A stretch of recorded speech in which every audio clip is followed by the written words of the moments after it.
Meus amados, a igreja de pé, por gentileza.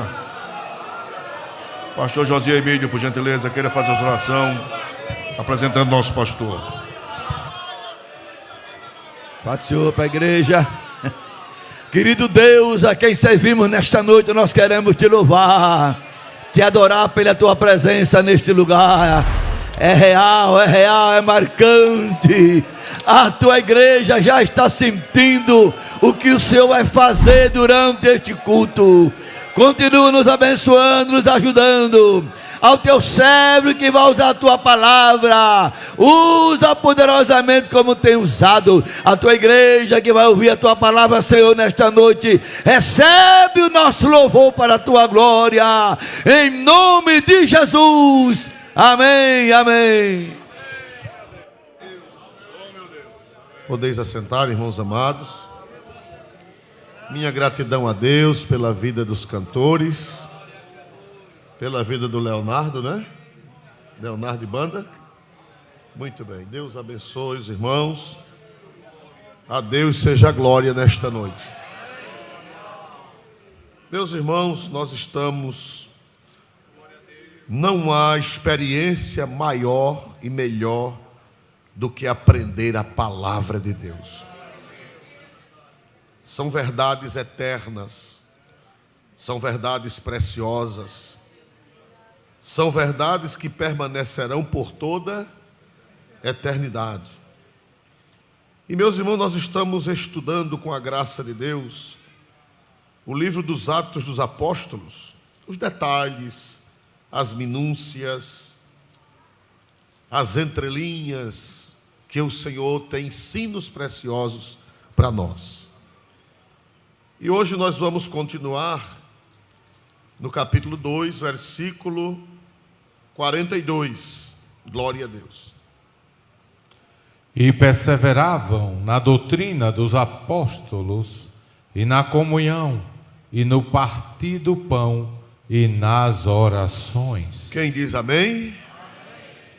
5 pilares, se eu fosse pregar um sermão hoje baseado em todo este texto, nós poderíamos dar o título de 5 pilares da igreja primitiva, 5 colunas que sustentavam a igreja primitiva e sustenta a igreja hoje também.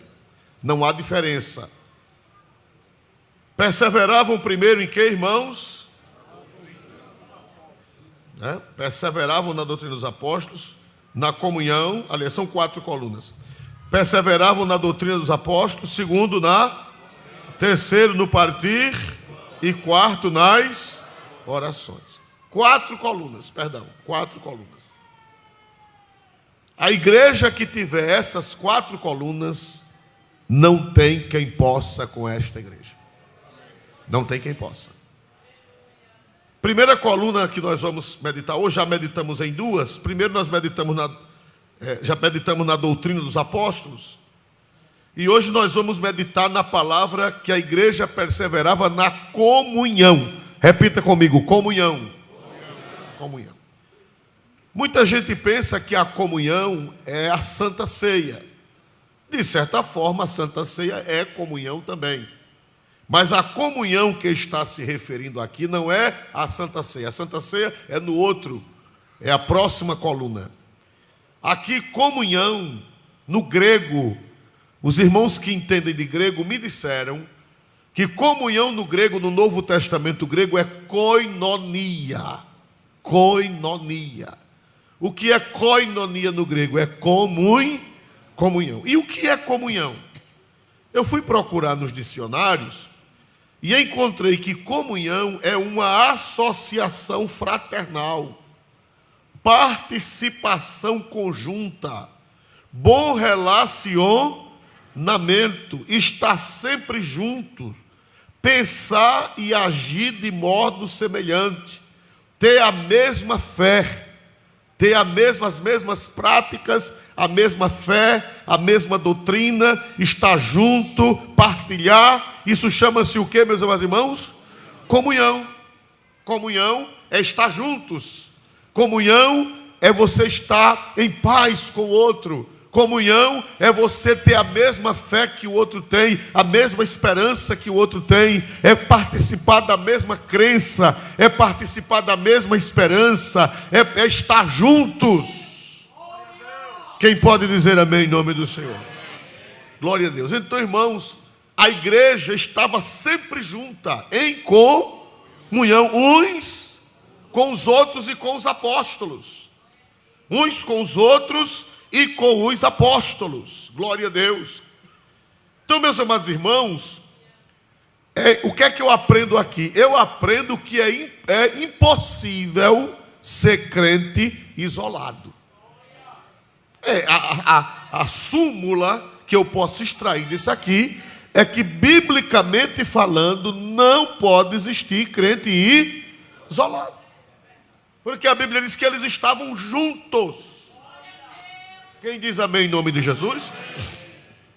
Nós estamos na época do individualismo.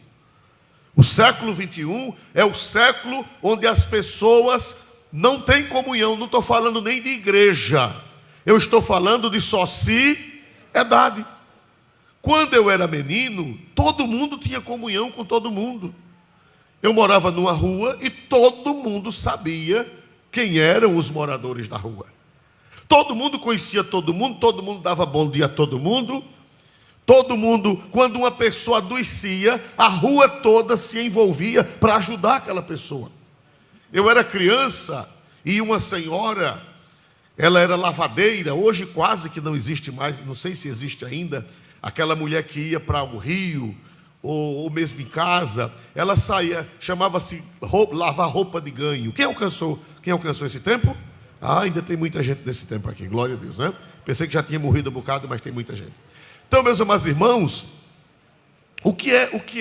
ela lavava roupa de ganho. E aquela senhora, que eu não me lembro o nome, eu me lembro da fisionomia, eu era muito criança. Ela foi lavar uma roupa e entrou uma agulha. Ela não viu que nos tecidos tinha uma agulha, e a agulha entrou na mão daquela senhora. E infeccionou, e ela passou muitos dias sem poder lavar roupa. E ela ou lavava ou comia. E se não lavasse, não comia. E sabe o que foi que os vizinhos fizeram? Os vizinhos não deixaram aquela senhora passar necessidade. Toda semana tinha alguém da rua que fazia uma coleta, um dava uma coisa, outro dava outra, e outros diziam, o que é que está precisando? Ela dizia, está precisando isso, e levava, eu era criança, lembra? Levava a feira na casa daquela senhora, alguém pagou a luz, alguém pagou a água, até que ela se restaurasse da mão e pudesse voltar. O que é isso, de acordo com a Bíblia? Comunhão, é participação, é estar juntos.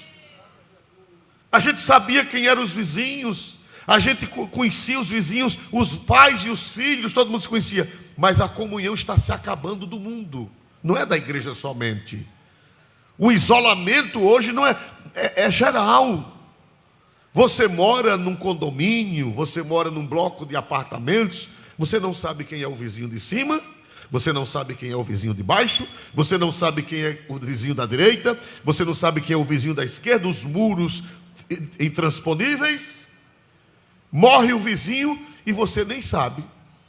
Morre o vizinho, você nem sabe que ele morreu, porque você nunca conversou com ele, nunca viu. Então nós estamos num mundo sem comunhão, num mundo de isolamento. Cada um cria seu próprio mundo, e isso é antinatural, isso é contra a natureza humana. O ser humano é um ser gregário. O que é um ser gregário? Em sua essência, ele é gregário. O que é gregário? É aquela pessoa que não foi feita para viver só. Quando Deus fez Adão e não tinha feito Eva, Deus disse, não é bom que o homem esteja só. Isso em todos os aspectos da vida. Glória a Deus. Deus fez o homem gregário. Ele tem uma necessidade de comunhão, de amizade, de relacionamento, de partilhar das mesmas coisas, de partilhar das mesmas crenças. Ele tem que ter um grupo que ele comungue, que ele tenha comunhão com aquele grupo. Senão a vida não é vida.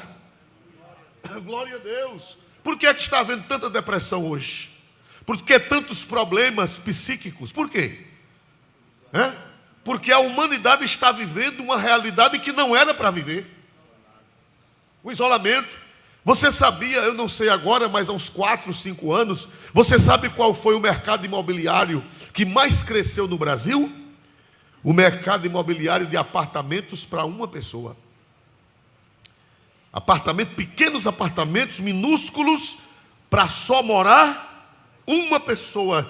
Foram os apartamentos mais procurados, porque as pessoas não querem nem casar, nem viver com ninguém, nem conviver com ninguém, se isola numa bolha. Irmão, isso é diabólico, é satânico.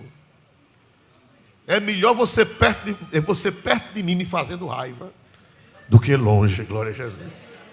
E é melhor eu perto de você fazendo raiva a você do que longe. Quem diz amém em nome de Jesus, irmão? Eu não quero ficar longe dos meus irmãos, eu quero viver em comunhão, porque a Bíblia diz que a igreja primitiva vivia na doutrina dos apóstolos, na comunhão. Vamos ver o versículo de número 44, Atos 2:44, que esclarece essa realidade. Todos os que criam estavam juntos e tinham tudo em comum. Todos os que criam estavam cada um na sua casa. Estavam o quê, meus amados irmãos? Juntos. Então, quando você vê um crente pós-moderno dizendo: eu não preciso de igreja, eu sou crente sozinho na minha casa. E eles ainda dizem assim: e eu estou mais crente do que muitos crentes que estão na igreja. Isso é o sumo da arrogância.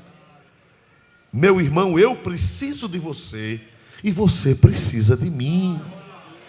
Quem pode dizer amém em nome do Senhor Jesus? Eu preciso de você. Não se pode, nós somos... Tem gente que diz assim: eu sou a igreja, eu não preciso de igreja porque eu sou a igreja. Onde é que está escrito isso? Você não é igreja, você é membro do corpo. A Bíblia diz que Cristo, a igreja é o corpo de Cristo, e que nós somos o que, irmãos? Membros.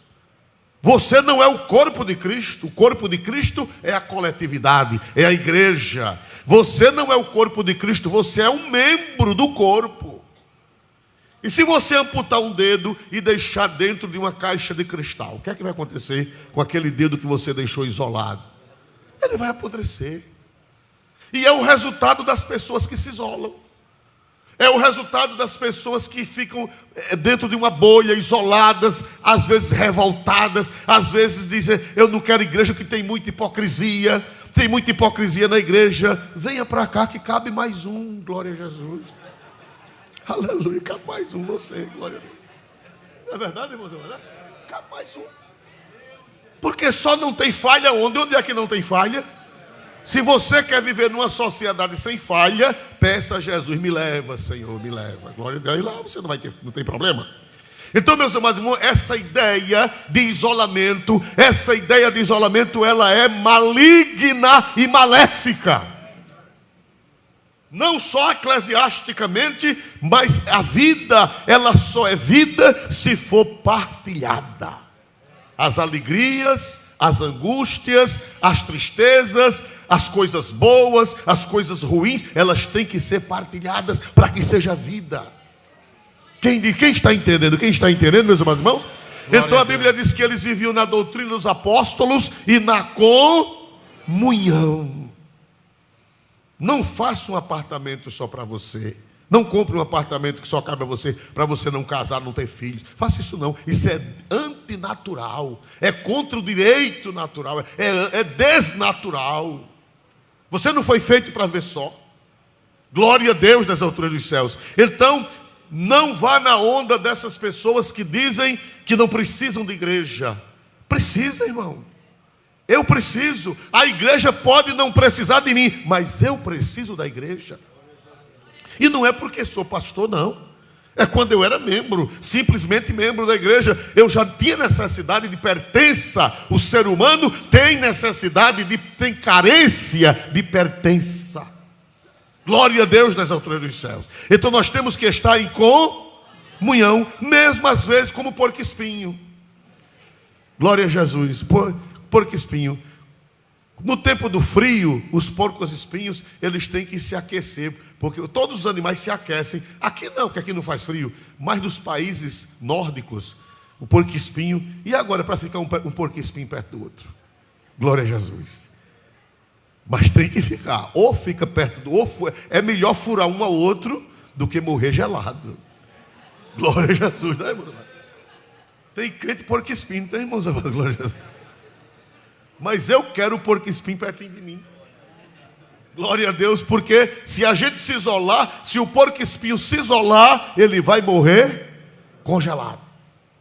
Então, irmãos amados, na comunhão, qual é a moda atual? Que essa moda ela não é um produto da igreja, ela é um subproduto do mundo que está na igreja. O isolamento, o desgosto, a malquerência, o aborrecimento, o isolamento, o desejo de viver só, o individualismo, a individualidade. Isso é um mal, isso não é bom. Perseveravam na doutrina dos apóstolos e na comunhão. Quem diz amém em nome de Jesus? Segundo dados do IBGE, recente, que saiu essa semana, ou semana passada, acho que foi sexta-feira, 8% dos brasileiros estão desigrejados. 8% dos brasileiros se confessam que creem em Deus, mas não pertence a nenhuma denominação. Eu creio em Deus. Eu creio em Deus, que quando eu falo em Deus eu choro. Agora não me fale de igreja. Eu vivo Deus na minha casa. Tem gente, irmão, celebrando a ceia para ele mesmo. Não sabia disso? Tem gente celebrando a ceia em casa. Ele compra uma garrafa de vinho na bodega de Zé Neném, glória a Jesus. Compra o pão na padaria de Zé Pedro. E ele mesmo consagra, e ele mesmo diz: tomar e beber, e blum. Tomar e comer, e blum. Meu irmão, serve não serve não. É um lanche, isso não é ceia, isso é lanche. Ceia só é ceia na igreja. Ninguém tem autorização de celebrar a Santa Ceia sozinho, não existe isso. Glória a Deus. Essa Santa Ceia que você está tomando de nada, é melhor você tomar um refrigerante. Eu ia dizer o nome de um, mas não digo por desaforo, para não fazer merchandising. Glória a Jesus, né? Não, tome kisuke. Quem se lembra de kisuke? A gente não dizia kisuko, dizia: seu Zé Neném, me dê um kisuke, né? É melhor você tomar um kisuke em casa com pão doce, dá mais resultado. Quando eu era menino, chamava mancha-pulmão. Quem alcançou o mancha-pulmão? Vai ali na bodega comprar um mancha-pulmão. Essa ceia que você está tomando sozinho é um mancha-pulmão. Não serve não. Glória a Deus. Não, na pandemia disseram: pastor, dê ceia online. Eu digo: dou não. E Deus ajudou o nosso governador na época, conseguiu a liberdade para a gente celebrar a ceia. Foi a única igreja no Brasil que eu saiba que teve essa liberdade dada pela autoridade do Estado, a quem eu devo muito respeito e carinho, daquela época, que nos deu a liberdade de fazermos uma Santa Ceia rodízio. O povo entrava, comungava e saía. Quem lembra? Entrava na igreja de pouquinho, comungava e saiu. Os elementos já estavam consagrados, já estava consagrado o pão e o vinho. A pessoa entrava, comungava e saía. Entrava, comungava e saía. Louvado seja Deus, porque ninguém pode tomar ceia das suas próprias mãos. Ceia só é ceia se eu estiver em comunhão com Deus e em comunhão com vocês. Quem diz amém em nome de Jesus? Amém. Vamos ver se vocês aprenderam. Essa história de isolamento é saudável ou é uma doença? É uma doença do século 21 e que tem causado sérios problemas e prejuízos para as pessoas, porque é contra a natureza humana. É contra a natureza humana, o ser humano, desde eu criança, que nas aulas antigas de moral e cívica se dizia: o ser humano é um ser gregário. Gregário quer dizer que está agregado um ao outro. Então, eu fui fazer a conta meio assim atrapalhada, que eu não sou Oswaldo de Souza, o matemático, mas segundo a minha conta que eu fiz hoje nas pressas, dá 17.440.000 desigrejados. 17.440.000 desigrejados no Brasil. Pelos dados do IBGE, não exatos, porque eu não sei calcular assim esses percentuais todos, mas uma média de 17.440.000 pessoas decepcionadas com as igrejas. Chega em 25% entre 16 e 24 anos. Entre 16 e 24 anos chega a 25%. Pessoas decepcionadas, pessoas amarguradas. Meu irmão, você tem... essas coisas existem e vão existir sempre. Decepções. Mas eu vou dar uma explicação a vocês. Quem já viu seixos, aquela pedrinha lisa, redonda, chamada seixo? Quem já viu? Hoje em dia estão vendendo para os jardins, não é assim? Para botar nos jardins. Você sabe como é que é produzido o seixo? Aquilo ali pode ser que já tenha seixos sintéticos, pode ser que já tenha seixos feitos pela mão do homem. Mas o seixo original, aquela pedrinha de rio lisa, você sabe como é que ela é feita? Ela é feita ao longo de milênios de anos. Elas são pequenos blocos de pedra, pontiagudas e irregulares, que estavam no rio, ou foram arrastadas para o rio, e ao longo de milênios, através do movimento das águas, elas batiam umas, e à medida que há milhares de anos, elas vão batendo umas nas outras, com aquelas fricções batidas umas nas outras, elas vão se alisando.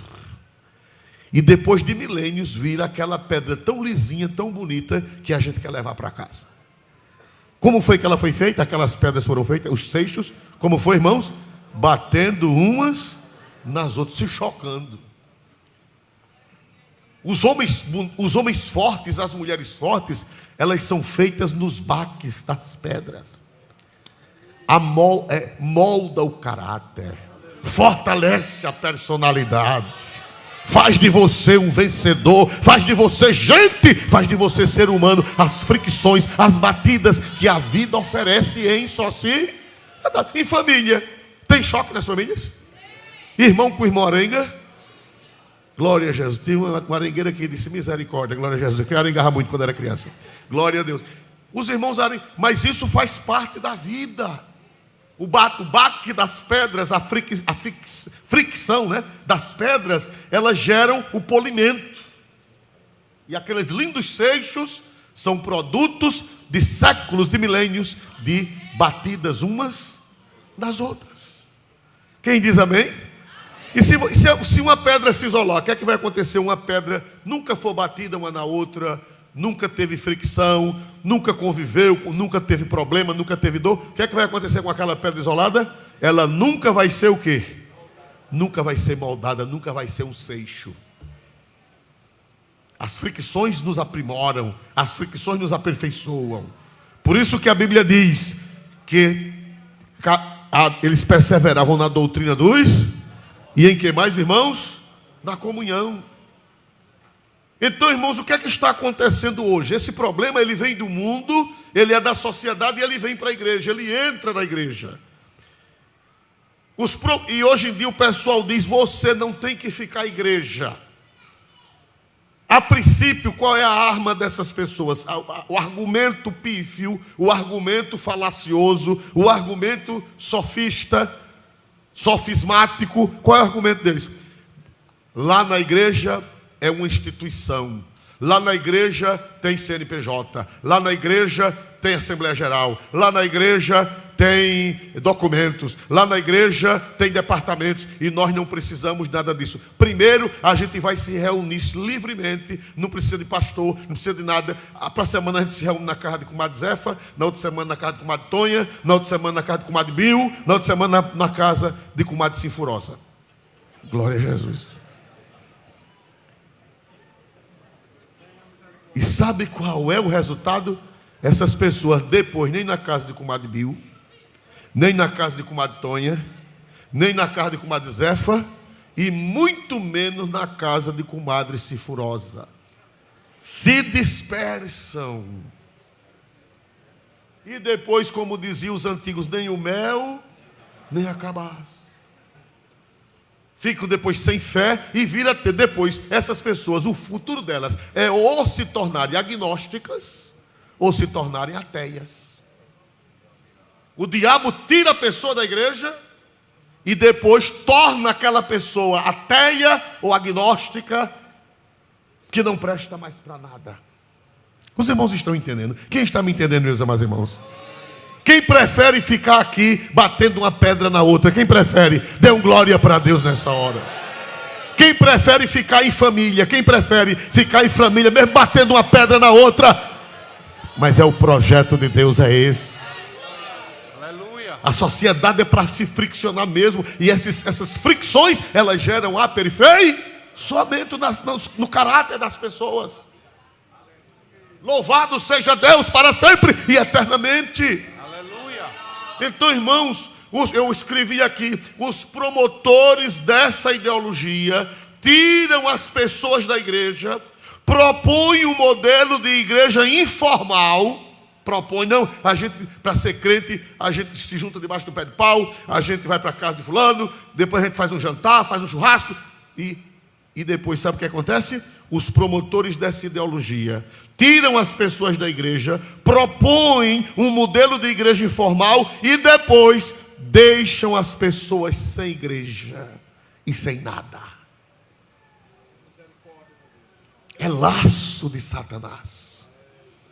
Não acredite nesses falsos profetas da internet, que jogam você contra seu pastor, que joga você contra a instituição, que jogam você contra a igreja, que fica procurando defeito, e onde não tem defeito, inventa. Essas pessoas, elas são destruidoras, mais corretamente falando, são destruidoras da fé, são agentes do adversário das nossas almas, porque Jesus disse: edificarei a minha igreja. Quem pode dizer glória a Deus para sempre, irmão? A igreja é necessária. Ela não salva, mas ela é o lado salvo.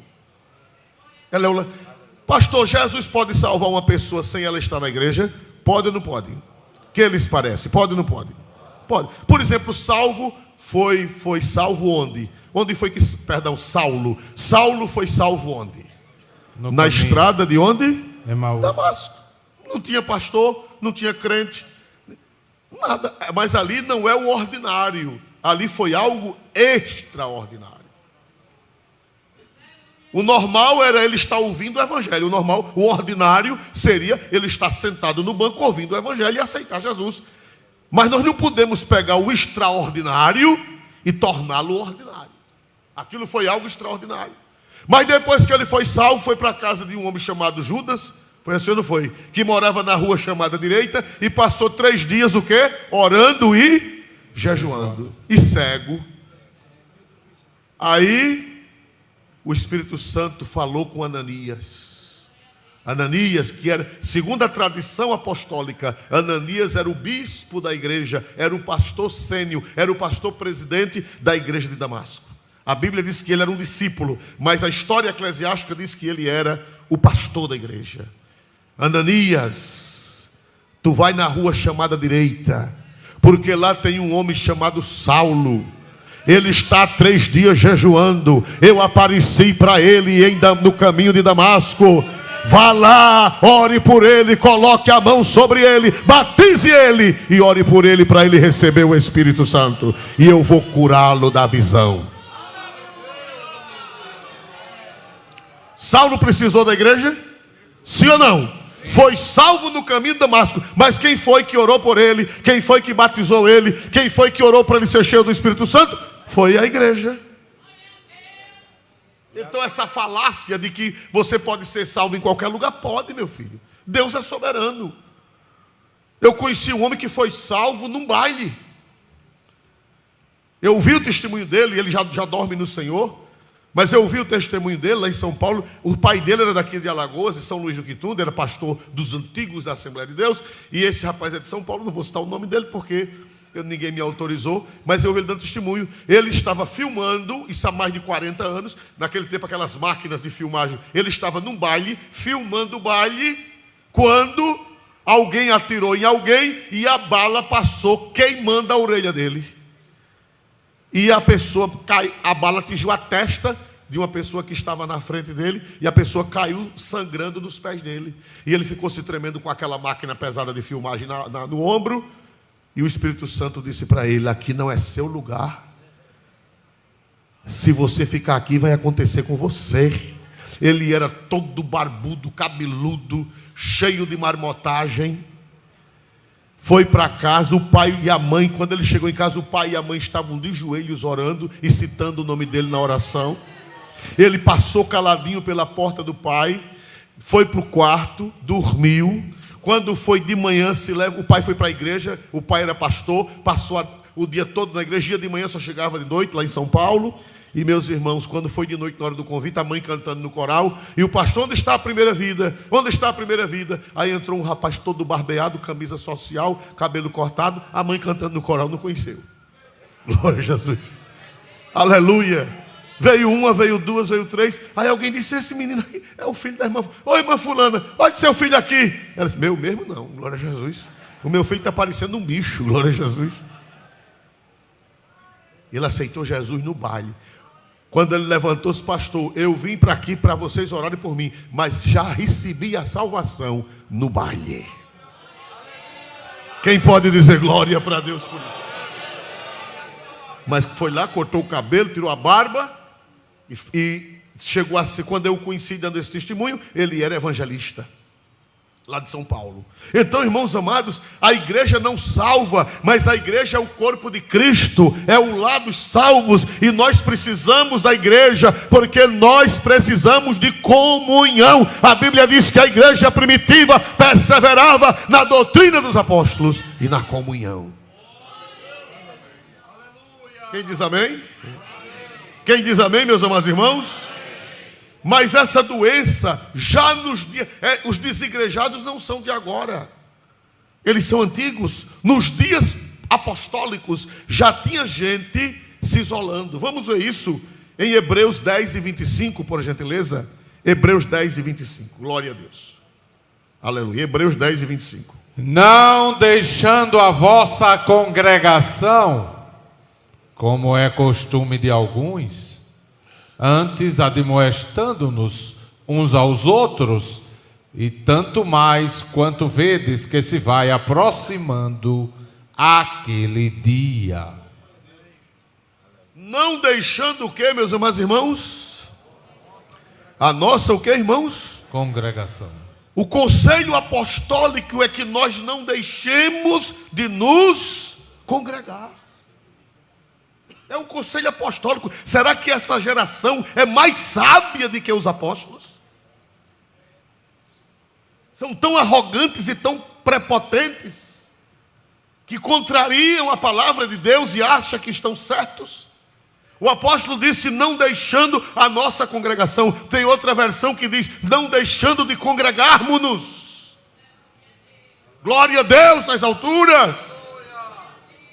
Eu não sei viver sem me congregar, eu não sei viver. Eu vou em outra cidade, glória a Deus, e fico procurando uma igreja. Procurando uma igreja. Glória a Deus, uma vez estava em Londres, e eu não sei falar inglês, mas eu disse ao pastor Ebengardo: pastor Ebengardo precisa de uma igreja, glória a Jesus. E eu fui numa igreja e o culto era em inglês. E eles cantando, pregando, e eu: sim senhor, sim senhor. Está entendendo? Estou não, mas sim senhor, glória a Jesus. Lá em Londres, na capela de Wesley. Achei bonito o culto, me alegrei, chorei, era uma santa ceia. E eu chorei, me alegrei, mas não entendi nada. Algumas palavras em inglês a gente pega no ar sim, mas pouquíssimas. Então, irmãos amados, porque crente verdadeiro, ele tem sede de comunhão, ele tem sede de congregar. Né? Almeida 21, leia aí na Almeida 21. Não abandonemos a prática de nos reunir, como é costume de alguns, mas pelo contrário, Animemo-nos uns aos outros, quanto mais vedes que o dia se aproxima. O dia da volta do Senhor. Volte, por favor, a primeira linha. A primeira linha, por favor. Voltando. Não abandonemos a prática de nos Não abandonemos a prática de nos reunir. Então, se alguém quiser te tirar da igreja e disser, não, a gente vai ser informal, a gente não precisa de igreja, não precisa de pastor, a gente mesmo faz do jeito da gente, é o diabo que está querendo acabar com a sua fé. Eles dizem, o pastor te escraviza, o pastor te domina, tu não precisa de pastor, tu não precisa de congregar, tu não precisa de dizimar, não precisa de ofertar, tu pode viver livre. É diabo, é demônio que quer acabar com a sua fé. Ele vai te levar para uma igreja informal e depois nem informal e nem nada. Meus amados irmãos, por que nós precisamos da igreja também como instituição? Nós sabemos que a igreja não é o prédio, a igreja não é o CNPJ, a igreja não é o estatuto, a igreja é o corpo de Cristo, são os membros lavados e remidos pelo sangue de Jesus. Mas por que a gente precisa de estrutura? Por exemplo, para a igreja ter bens, é necessário, pela lei, que ela tenha personalidade jurídica. Está na lei. Por exemplo, se nós não tivéssemos personalidade jurídica, como era que nós íamos comprar um terreno? Como era que nós iríamos fazer uma igreja, um templo? Como era? Como era que nós iríamos? Não tem condições. A personalidade jurídica da igreja não é a igreja, mas ela é necessária para o funcionamento da igreja. Por que é preciso diretoria? Porque o estatuto prevê que tem uma diretoria. Porque é necessário que tenha prestação de quê, irmãos? De contas. Ora, a igreja mexe com valores. E ela tem que prestar contas anualmente, conforme o estatuto, ou mensalmente. O nosso é anual. Do que entrou e do que? Prestação de conta. E tem que prestar conta à Receita Federal. A igreja está na terra. Quando é que a igreja não vai precisar mais dessas coisas? Quando será que a igreja não vai precisar mais dessas coisas? Quando a igreja for para onde, irmão? Para o céu. Lá no céu não precisa, mas aqui na terra, nós estamos na terra. As autoridades exigem que as leis de todos os países do mundo exigem que a igreja, para funcionar, precisa de ter o estatuto, de ter o código de direito canônico, de ter qualquer coisa conforme o país. Conforme o país. Lá no Japão, quando foram registrar a convenção do Japão, a língua japonesa é difícil, né? A língua japonesa é muito para traduzir uma coisa para outra, e lá não tinha uma palavra para convenção da Assembleia de Deus, não tinha uma palavra. E quando veio para cá, para o Brasil, que é uma convenção de língua portuguesa que tem lá no Japão, e eu estava na Assembleia Geral da CGADB, quando disseram, irmão, tem que registrar, cadastrar junto à CGADB aqui do Brasil, porque é a igreja de brasileiros lá no Japão. Aí disse, mas lá no Japão, ele só conhece paróquia. E para registrar a igreja tem que dizer que é uma paróquia. Aí o pastor, cheio de brincadeira, disse, cadê o padre de lá? Era o pastor presidente. Registrou como paróquia Assembleia de Deus. A nossa igreja lá no Japão. Por quê? Porque na língua deles não tem o equivalente à convenção, como nós temos aqui. E lá toda igreja é registrada como paróquia. Não importa. Isso faz parte da A igreja é um organismo vivo, mas que precisa de uma organização para funcionar a contento. Quem pode dizer amém em nome do Senhor Jesus? Por que foi que nós hoje aqui fizemos CNPJs novos das filiais? Por quê? Porque precisa, porque hoje em dia as contribuições são, a maioria em Pix, e não pode depositar na conta do pastor, não pode. As ofertas da igreja não podem ser depositadas na conta do pastor. Tem que ser depositada na conta da igreja. E nós tivemos que fazer para mandar para o cartório, para mandar para a Receita Federal, para que as igrejas do interior que ainda não tinham, tenham. Porque a igreja ainda está onde, irmãos? Na terra. Na terra. Então, irmãos amados, a estrutura da igreja, não precisa disso, Jesus não falou de convenção, Jesus não falou de estatuto, Jesus não falou de nada disso. Meu irmão, isso é pura ignorância. Vamos para a natureza, Todo mundo conhece uma árvore. Eu seria simplório perguntar se vocês conhecem uma árvore. A vida da árvore está na casca ou a vida da árvore está no miolo? Vamos ver, cadê os botânicos aqui? A vida da árvore está na casca da árvore ou a vida da árvore está no miolo? No miolo. A casca da árvore é morta. A casca da árvore é morta. Mas você não pode tirar a casca da árvore. Porque a casca da árvore é quem protege a árvore. Os irmãos estão entendendo? Quem está me entendendo? Hein? Se você tem um pé de goiabeira em casa e você pega uma faca e rapa toda a casca da goiabeira, o que é que vai acontecer com aquela pobre coitada? Ela vai morrer, porque os agentes indesejados, os agentes destruidores, os vírus, eu não sei, as bactérias, eu não sei o que, vão invadir a árvore e vão destruí-la, porque a proteção da casca foi tirada. A casca não tem vida, mas a casca protege a vida. Assim são as instituições. Elas não têm vida, mas elas protegem a vida que está dentro da casca, que é a igreja do Senhor. Mas, irmão, nós temos um exemplo bíblico. Por que é que a igreja precisa ser instituída? Por que é que a igreja precisa desse aparato? Por quê? Está na Bíblia em Êxodo 36, 19. Êxodo 36, 19. Por favor, eu gostaria que fosse lido e que você marcasse na sua Bíblia. Fez também para a tenda uma coberta de peles de carneiros, tintas de vermelho, e por cima uma coberta de peles de texugo. Muito bem. Diga comigo, coberta de pelo, de peles, de quê? Essa coberta era colocada onde? Está aí o texto, está no texto. Onde era que ela era colocada? Não, no outro texto. Ela era colocada onde, irmão? Por cima do tabernáculo. Olhe para cá. O tabernáculo do deserto, ele era o lugar onde a glória de Deus habitava. Vamos ver isso? Êxodo 40, 34. Êxodo 40, 34. Daqui a pouco a gente vai voltar para esse versículo. Veja bem, Êxodo 40, 34. Então a nuvem cobriu a tenda da congregação, e a glória do Senhor encheu o tabernáculo. Quem era que estava dentro? Quem no dia da inauguração, quem foi que entrou dentro do tabernáculo e invadiu o tabernáculo? Quem foi? A glória do Senhor. Deus mandou Moisés fazer o tabernáculo e mandou colocar dentro do tabernáculo o altar do incenso de madeira de acácia, madeira de cetim e de revestido de ouro. Mandou fazer a mesa do pão da proposição de madeira de acácia e revestido de quê? De ouro. Mandou fazer o candelabro era todo de ouro. Dentro mandou fazer a arca da aliança. A arca da aliança era toda de madeira e revestida de quê? De ouro. Mandou fazer a tampa toda de ouro do propiciatório.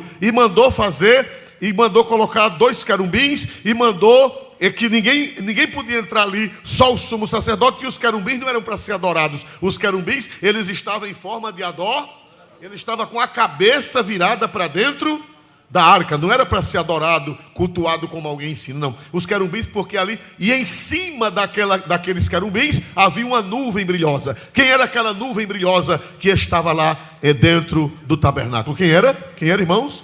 A glória de quem? De Deus. Aí Deus mandou colocar panos por cima da arca.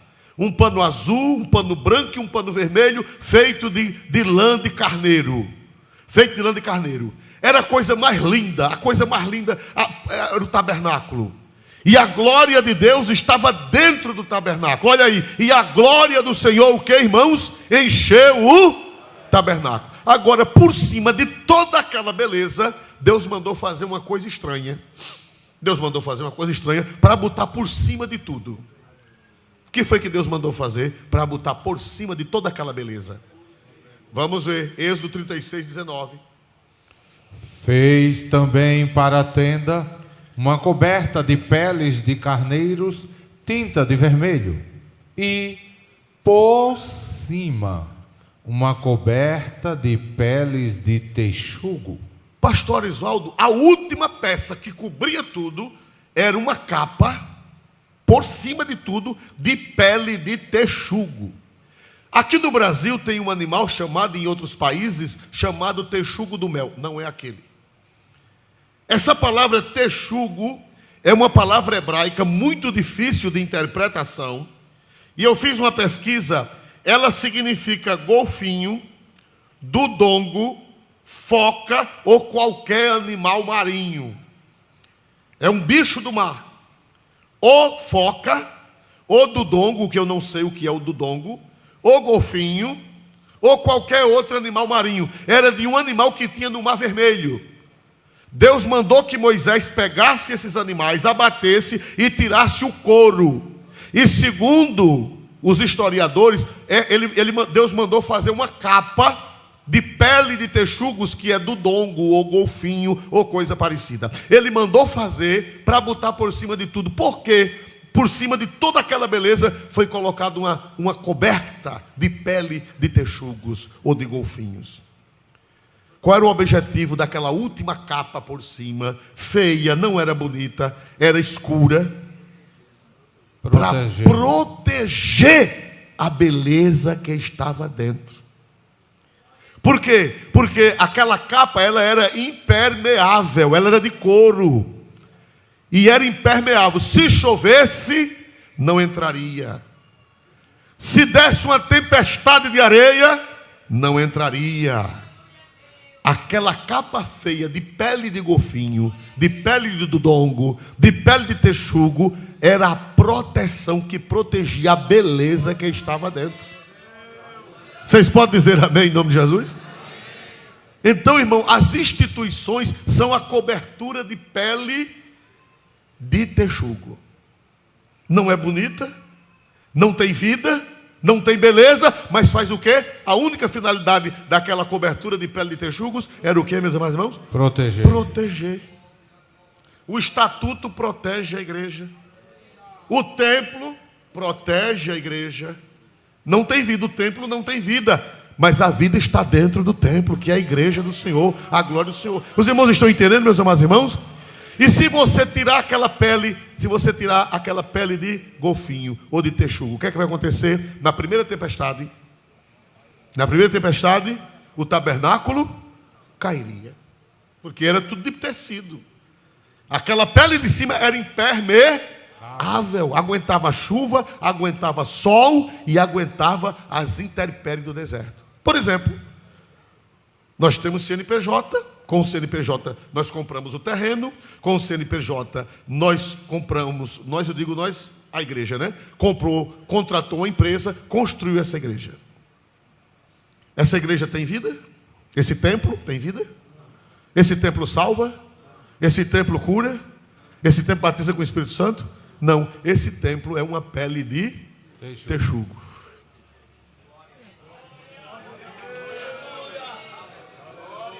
Dá para entender, meus amados irmãos? A Assembleia Geral que nós fizemos agora há pouco, salva, cura, batiza com o Espírito Santo, edifica a igreja. E por que a gente tem para comprar o bem da igreja de Barra de São Miguel? Para o bem daquela igreja, nós tivemos que hoje confeccionar uma capa de pele, uma Assembleia Geral com ata, que é para fazer a cobertura de pele de texugo de proteção. Quem pode dizer amém em nome de Jesus? Agora, debaixo da pele de texugo, a glória de Deus se manifestava. Então, irmão, dizer que não precisa de templo, dizer que não precisa de estrutura, é uma ignorância sem tamanho. Aí diz assim, a igreja primitiva não tinha. Por que a igreja primitiva não tinha? A igreja primitiva não tinha, irmãos, por quê? Porque a igreja primitiva não tinha direitos. Eles se reuniam nas casas, como até hoje na China. Você sabe onde é que a maioria da igreja da China se reúne? Nas casas, nos subterrâneos. Existe a igreja de fachada. Na China comunista tem a igreja de fachada. Tem uma igreja protestante, tem a igreja católica, mas quem manda é o partido do governo. Essa é para inglês ver. Quando um turista chega, o que é que eles fazem? Os guias de lá. Olha, dizem que aqui na China comunista não tem liberdade. Olha aqui uma igreja católica, olha aqui uma igreja protestante. Toda cidade tem uma igreja católica e uma igreja protestante. Mas aquilo ali é a fachada. Os verdadeiros cristãos estão escondidos. Os verdadeiros cristãos estão no mato. Os verdadeiros cristãos estão nas cozinhas das casas. Os verdadeiros cristãos estão nos subsolos. Os verdadeiros cristãos estão nas cavernas. Mas por quê? Porque o Estado não permite que os verdadeiros cristãos tenham nada. Então, se a igreja está perseguida e não tem direito, a gente vai para onde? Se por um dia, por exemplo, um dia os comunistas assumirem o Brasil e fizerem como fazem na China e tomarem nossos prédios, nós vamos para onde? Vamos para onde? Para as casas, para as cozinhas. Vamos para o mato. Vamos congregar debaixo de um pé de um buzeiro. É melhor debaixo de um pé de goiaba, que a gente é cultuando e comendo goiaba, né, irmão? Glória a Jesus. Os irmãos estão entendendo? Jesus na ceia foi para uma casa. Né? Jesus na ceia foi para uma casa, porque a igreja não tinha templo. Então, irmãos, quando alguém ignorante disser que não precisa de templo, que não... qual é a base? Meus e meu filho, e onde é que nós vamos nos congregar? Para comprar o templo precisa de ter personalidade jurídica. Então, todo esse aparato que as igrejas têm, a hierarquia, a diretoria, isso tudo é a pele de texugo que protege a beleza espiritual que está na igreja. Aleluia. Quem diz amém em nome de Jesus? Né? Quando foi agora na convenção geral, eu fui nomeado para um cargo. E os irmãos estavam lá em São Paulo e quiseram tirar uma foto comigo, e eu dei uma palavra para eles. Eu digo, meus irmãos, orem por mim, que eu agora faço parte da pele de texugo. Quem estava lá? Né? A diretoria é a pele de quem, irmão? Para proteger. A estatuto é a pele de texugo. O templo é a pele de texugo. Cadeiras, bancos são a pele de texugo. Os equipamentos de som são a pele de quem, irmãos? Texugo. Tudo que faz parte da estrutura não é a igreja, mas protege a estrutura da igreja. Vocês podem dizer amém? Em nome de Jesus, irmãos. Então, meus amados irmãos, nós não podemos deixar de congregar. Porque a Bíblia diz que eles permaneciam na doutrina dos apóstolos e na comunhão. Nós não podemos viver sozinhos, não. Levem para casa isso. Nós não podemos viver isolados. Nós precisamos uns dos outros. Para que nós precisamos de pastores de ministério? Vamos ver isso em Efésios, capítulo 4 da carta de São Paulo aos Efésios. Pastor, e eu preciso de pastor, eu preciso de evangelista, eu preciso de um ministro profeta, eu vou ficar na minha casa, eu não preciso de pastor, eu não preciso de igreja, eu não preciso de mais nada. Vamos ver aqui na palavra de Deus, por favor, Efésios capítulo 4, glória a Deus, e o versículo de número 11, por gentileza. E ele mesmo deu uns para apóstolos, e outros para profetas, e outros para evangelistas, e outros para pastores e doutores. Prossiga. Querendo aperfeiçoamento dos santos, para a obra do ministério, para a edificação do corpo de Cristo. Quem diz amém? Quem é que levanta pastores? Quem é que levanta mestre? Doutor aqui não é doutor em medicina, não é doutor em letras. Doutor aqui no grego, no Novo Testamento, não sei, não estou lembrado do que eu não pesquisei, mas significa professor, mestre. No grego, glória a Deus, diz que Deus deu uns, Jesus Cristo quando subiu, deu uns para apóstolos, e outros para profetas, e outros para evangelistas, e outros para pastores e doutores. Doutor aí quer dizer mestre. Didascalos, é? Didascalos. Eu fiquei em dúvida se a palavra é didascalos, mas parece-me que é didascalos mesmo. é aquela pessoa que ensina. E a Bíblia diz que pastores, você precisa de pastor, você precisa de evangelista, você precisa de profeta, aquela pessoa que dá aquela palavra profética revelada no culto. Você precisa de mestre. Porque quem foi que preparou essas coisas para a igreja? Quem foi que preparou? Deus, Jesus. Diz que quando ele subiu ao alto, mandou essas bênçãos para a sua igreja. Querendo o que, irmãos? Querendo quer dizer com o objetivo. O objetivo de quê? Querendo, tendo, e outra Bíblia diz, tendo em vista o aperfeiçoamento. Põe na tela, por favor. O outro versículo. Querendo que quando Deus manda apóstolo, manda profeta, manda evangelista, manda pastor e manda mestre, qual é o objetivo de Deus? Querendo o que, irmãos amados? E a pessoa que fica em casa? E a pessoa que acha que pode ser crente sozinha?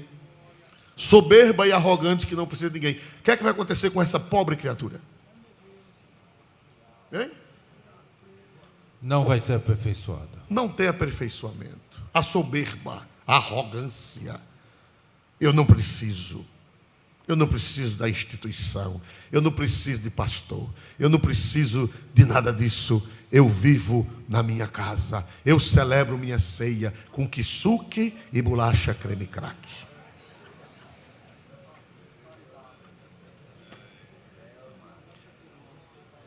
Né? Deus deu uns para apóstolos, outros para profetas, outros para evangelistas, outros para pastores e mestres, tendo em vista, querendo o aperfeiçoamento dos santos. Por que é que nós estamos aqui nesse culto, sentados? Vocês passaram o dia trabalhando, vocês passaram o dia cansados, vocês passaram o dia nos labores e agora chegaram aqui. Qual o objetivo? Para me ouvir, pregando e ensinando a palavra de Deus. Quando vocês saírem daqui com a ajuda de Deus, vocês vão saírem mais aperfeiçoados. Quem diz aleluia para Jesus? Quando você ouve uma mensagem evangelística fervorosa, a mensagem de fogo que Jesus batiza com o Espírito Santo, o pregador está usado por Deus e vem 10 almas, 20 almas para os pés de Jesus. Ele apresenta Cristo, ele apresenta a salvação. Esse homem, qual é o dom desse homem? Esse homem que apresenta o evangelho, apresenta Cristo. Jesus salva, Jesus cura, Jesus batiza. Qual é o dom deste homem? Qual é o dom deste ministro? Evangelista. E a gente precisa disso ou não precisa? Precisa, irmão. Precisa do apóstolo, precisa do evangelista, precisa do profeta, precisa do pastor para apacentar, para dirimir as dúvidas, para aconselhar, meu irmão, para corrigir. Dá para dizer glória para Jesus? E precisa do mestre, precisa do doutor para receber esclarecimento. E quem vive na bolha? Quem vive na bolha em casa? Né, irmãos amados? Não aperfeiçoa nada. Está fora do plano de Deus. Minha palavra hoje não é para afrontar ninguém. Se você está ouvindo pela internet, está botando blasfêmias nos comentários, eu já lhe perdoei. Em nome de Jesus. Você só está dizendo blasfêmia porque você não senta para ouvir um pastor que lhe doutrine, que lhe aperfeiçoe. Vamos ficar de pé em nome do Senhor Jesus. Amém? Uns com os outros, mas com comunhão. Amém, né? Quem diz amém, meus irmãos? Amém. Tem alguém nesta noite para Jesus? Tem alguém nesta noite para aceitar Jesus como Salvador?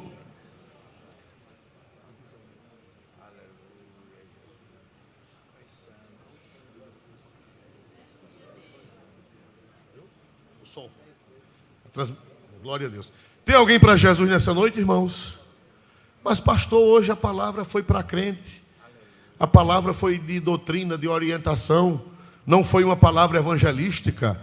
Mas tem gente que já sai de casa dizendo: eu hoje vou ser crente em Jesus. Tem alguém para Jesus nesta noite? Tem? Tem? Não tem, né? Então que Deus abençoe grandemente os irmãos. E nós vamos orar ao Senhor. Amém? Glória ao nome de Jesus. Terça-feira vai ser sobre o partir do pão e das orações. Partir do pão. Terça-feira, se Deus quiser, nós vamos aprender, nós vamos crescer, nós vamos nos aperfeiçoar com a ajuda e a graça de Deus. Amém? Glória a Deus. Pastor José Luiz, por favor, meu querido, arrudei para fazer a oração. Quem necessita das orações, meus amados irmãos? Os irmãos orem pelo pastor Alberto, ele vai viajar, ele vai fazer uma visita a mando da presidência, ele vai fazer uma visita no campo missionário de Portugal e Espanha. Amém? Ele vai lá para uma festa lá de aniversário e vai participar, vai visitar a nossa missão ali na Europa. Quem quer orar por ele para Deus abençoar a sua viagem, levá-lo em paz, diga amém em nome de Jesus. E que traga boas notícias. Amém. Glória a Deus. A paz do Senhor, amados irmãos. Amém. Querido Deus, eterno Pai. Amém. Em Tua presença ainda estamos, Senhor, para Te agradecer a bênção desta noite, Senhor. A palavra de instrução do Teu servo para nós, para nos edificar melhor na Tua presença, dentro da Tua palavra. Pai Santo, nós Te louvamos por tudo que o Senhor tem nos concedido, pelo nosso pastor, pelo ministério, pela Tua igreja, pela instituição, pela proteção, pela orientação. Obrigado, Senhor, por tudo, nós somos gratos a Ti. E assim, Senhor, pedimos que nos leve em paz aos nossos lares. No nome de Jesus Te agradecemos. Amém. Elevo os meus olhos para os montes, de onde me virá o socorro. O meu socorro vem do Senhor, que fez os céus e a terra. O Senhor guardará tua entrada e tua saída, desde agora e para sempre. Que a graça do Senhor Jesus, o amor de Deus e a comunhão do Espírito Santo seja com todos, e todos dizem: amém.